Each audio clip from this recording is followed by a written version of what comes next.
Okay, so next we're going to make part C1. So again, you can see the file name down here. You'd have your period number, that's why it's 0. It would be 2, 5, 6, 7, 8, whatever. Your last name, and then the C1. Okay, so it looks like kind of like a set of stairs. So in Inventor, we're going to start a new part.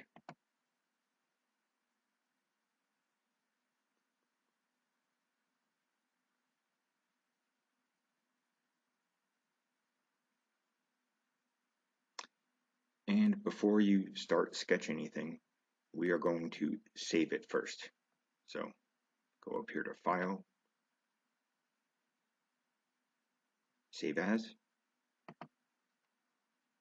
Make sure you're saving it to your student account. It'll be down here on the bottom.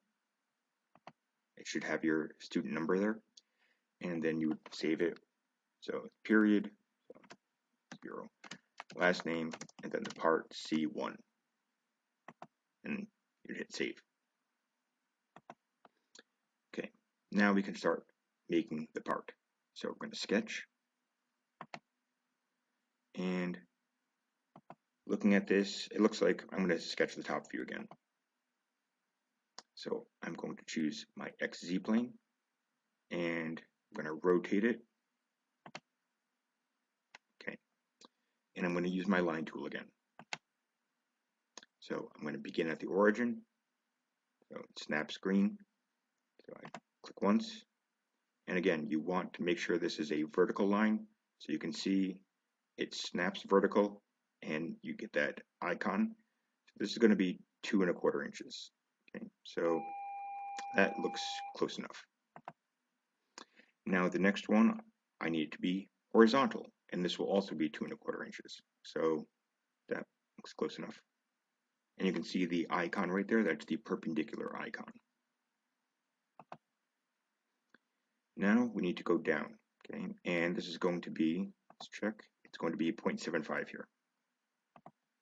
So again, you want to go straight down. Okay, it's close. Then we want to go in. Now we want to go in 0.75. So we're going to go horizontal. Okay. And then, let's see, we actually don't have a measurement here. Okay, and you'll see why in the end. Okay, so this is going to be 0.75. Now, say you accidentally didn't make it vertical. Okay, so say I accidentally click that. You can see it's not quite right. So again, if I make another mistake, boom.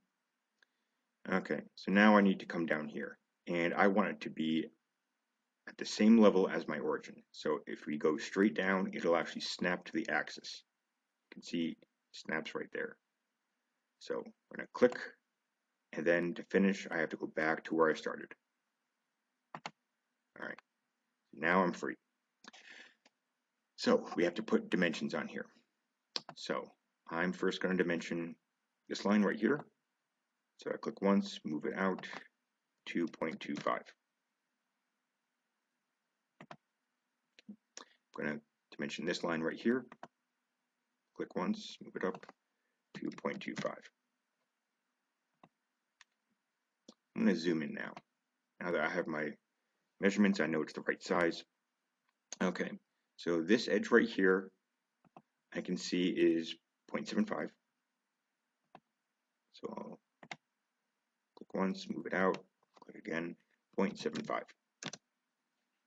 Okay, and let's see, I know that this line right here, this horizontal line is 0.75. So this line right here, click, move it out, click again, 0.75. Okay, now the next dimension I have is this vertical line right here, which is 0.75. So I'm going to put that there, so that would be 0.75. Okay. And then there's this horizontal piece at the bottom, which is 0.75. So this line right here, 0.75.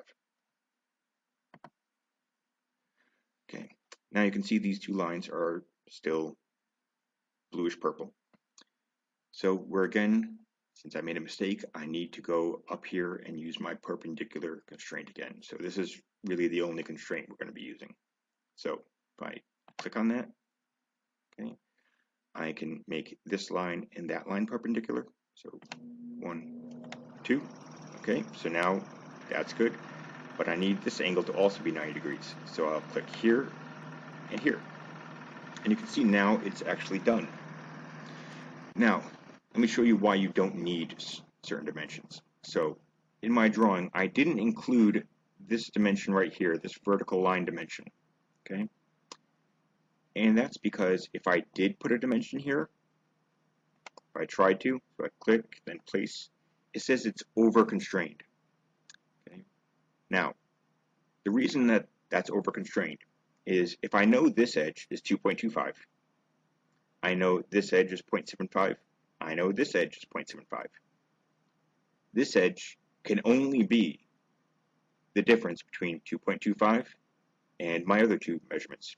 So 0.75 and 0.75 are 1.5.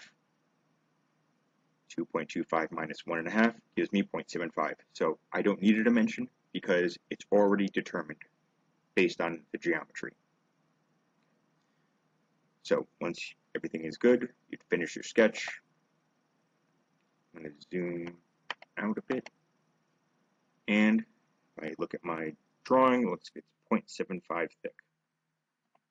So I'll use my extrude. And instead of 1 inch, 0.75. And okay. And it should look like that. And then you would just hit save to save your file.